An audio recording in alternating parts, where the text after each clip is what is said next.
Alors sur la vidéo d'avant, nous avons vu ensemble comment enregistrer un fichier AutoCAD sous un autre nom. Nous allons voir dans cette vidéo comment insérer un mot de passe dans un fichier AutoCAD. Donc protéger vos dessins, c'est possible sur AutoCAD. Sachez qu'évidemment, il ne faut pas perdre le mot de passe, sinon votre dessin devient inexploitable. Donc là, en l'occurrence, le fichier qu'on a appelé test video to brain n'est pas protégé. C'est-à-dire que si je le referme, que je demande à le réouvrir, que je vais dans ma liste et que je cherche test video to brain, je fais ouvrir, le fichier s'ouvre sans aucun souci. Alors je vais aller dans enregistrer sous, lui donner le même nom, c'est-à-dire aller le chercher, recliquer dessus pour être sûr qu'on est bien sur le même nom. Et nous allons ici dans la palette enregistrer sous, sur la rubrique outils. Dans la rubrique outils, vous allez trouver des options de sécurité et vous allez pouvoir insérer un mot de passe pour l'ouverture du dessin. C'est-à-dire qu'à l'ouverture du dessin, AutoCAD vous demandera un mot de passe. Si vous ne l'avez pas, vous ne pouvez pas ouvrir le fichier. Donc là, on va mettre un mot de passe qui sera 1, 2, 3, 4, 5, 6. Je valide. Évidemment, AutoCAD me demande de confirmer le mot de passe. 1, 2, 3, 4, 5, 6. Je valide. Et j'enregistre. AutoCAD me demande si je veux écraser le fichier existant. Je dis oui. Et je referme. Voilà, donc je viens d'insérer un mot de passe dans un fichier AutoCAD. J'essaie de réouvrir ce fichier. Ouvrir. Je vais le chercher dans ma liste de fichiers existants sur mes fichiers sources.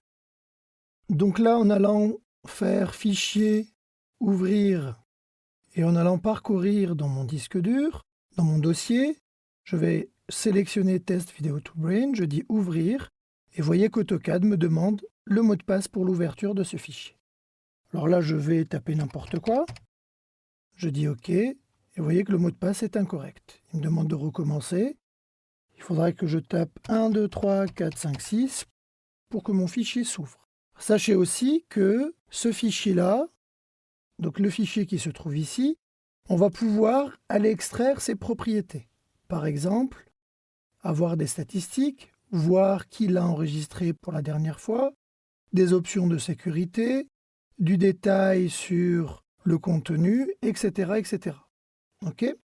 Donc là, effectivement, on peut mettre un certain nombre d'informations. Alors, sachez aussi une chose, c'est que si on va dans les utilitaires de dessin, on va pouvoir aller dans les propriétés de dessin et, par exemple, poser un titre sur ce fichier. On va mettre vidéo to brain, mettre le nom de l'auteur, on va mettre Yassine Delouab, éventuellement des commentaires, etc. Donc ces informations-là que je viens d'insérer, si je vais dans mon gestionnaire de fichiers, que je fais bouton droit propriété, je vais évidemment y avoir accès.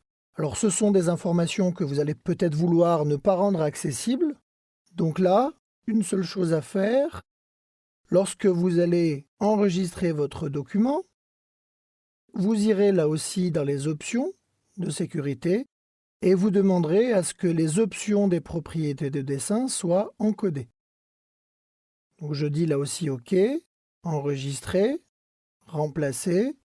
Et lorsque je vais ouvrir mon explorateur de fichiers, je vais aller sur mon document test video to brain, je vais aller dans ses propriétés et vous voyez qu'on n'a plus accès aux propriétés du document, c'est-à-dire qu'on a accès à des propriétés générales informatiques, mais pas des propriétés sur tout ce qui est spécifique au fichier.